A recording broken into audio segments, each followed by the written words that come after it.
Hotel বয় থেকে আমি এই কনটেন্ট ক্রিয়েটর হয়ে গেলাম। আমার জীবনের সবচেয়ে বড় চ্যালেঞ্জ যদি বলি, তাহলে হচ্ছে গিয়ে আমার জীবনে একটা ভুল মানুষ আসছিল। তো এই মানুষটা আমার জীবন থেকে চলে যাওয়ার পর আমি একদম এলোমেলো হয়ে গেছিলাম। আমার ভিডিও তৈরির পেছনে পূর্ব প্রস্তুতি থাকে না, একদমই থাকে না। কারণ প্রতি মুহূর্তে পৃথিবী পরিবর্তন হচ্ছে। বিভিন্ন জায়গা থেকে সোশ্যাল মিডিয়া অনেক ফাস্টে চেঞ্জ হয়। বিভিন্ন ট্রেন্ডিং বিষয় আসে, চলে যায়। মানে মুহূর্তে ঘুম থেকে ওঠার আগে আগের দিনের সোশ্যাল মিডিয়া এবং ঘুম থেকে উঠার পরে সোশ্যাল মিডিয়া আমার কাছে মনে হয় পুরাটাই ভিন্ন, অনেক পরিবর্তন। যে কারণে আমি ঘুমানোর আগে কখনো ভাবি না যে আগামীকাল আমি কি কাজ করব।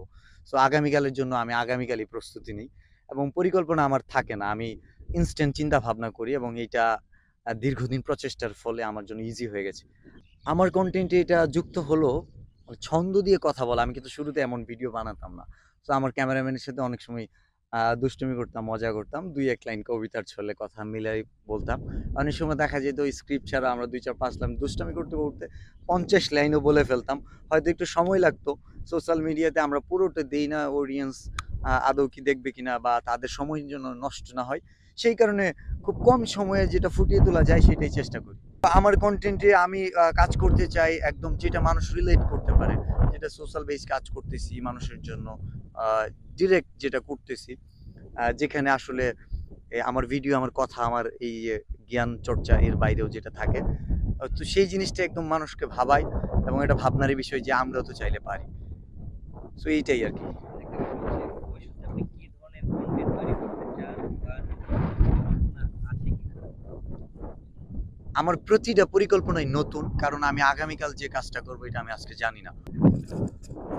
নতুন কন্টেন্ট ক্রিয়েটর যারা আছে তাদের জন্য পরামর্শ থাকবে, আপনি যদি ১ মিনিটের ভিডিও বানান, ওই ১ মিনিটের জন্য এত পরিমাণ শ্রম সময় দেন, এত পরিমাণ মেধা ইনভেস্ট করেন, যেখানে আপনার ৬০ সেকেন্ডের মধ্যে একটা সেকেন্ড রেখেও একজন অডিয়েন্স চলে যেতে না পারে, যেন এটা মনে হয় যে আরেকবার দেখার মতো। আপনি নিজে দেখেন এবং একটা জিনিস ক্লিয়ার করতে হবে, কপি করা যাবেই না। ক্রিয়েটিভিটি, এখানে ক্রিয়েটিভ প্ল্যাটফর্ম এবং আপনি ক্রিয়েটিভিটি দিয়ে এত পরিমাণ সফলতা, আপনার অ্যাচিভমেন্ট এতটা গিয়ে দাঁড়াবে যেখানে থ্রটস অফ বিলাল কিছুই না। আজকে থ্রটস অফ বিলালের ফ্যান হয়ে আপনি হয়তো ভাবতেছেন যে থ্রটস অফ বিলাল মনেই করতে পারেন যে অনেক মেধাবী, অনেক জ্ঞানী, কিন্তু আপনার মেধা, আপনার জ্ঞানটা খুঁজে দেখেন। সৃষ্টির মধ্যে চিন্তা করি তাহলে আমার বাবা, আমার মা, ওনাদের অবদান অনেক বেশি।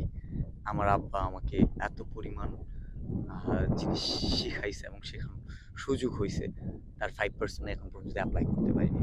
এবং আমার আব্বু আমার চেয়ে অনেক বেশি জ্ঞানী।